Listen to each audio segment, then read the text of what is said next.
how to use Vervo for WhatsApp. Let's see how we can make this super easy. Okay, let's do a step-by-step tutorial. So let's go there. First, we would have to enter vervo.com. Okay, register. It's very easy.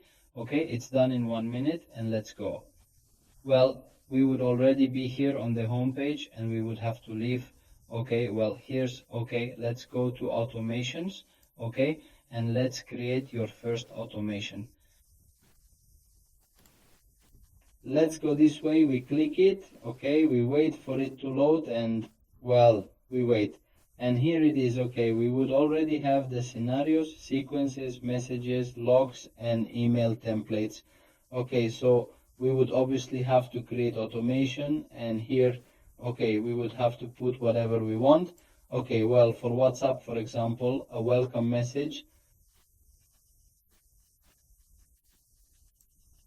Well, we create automation, okay, and we wait, and here we could handle absolutely everything. Okay, well, in brief for WhatsApp, okay, well, we would put the list here, okay, we would have it here. Well, these are defaults, okay, we give it to the next one, but you have to create another one is valid here, the period is valid, and we configure everything in our way.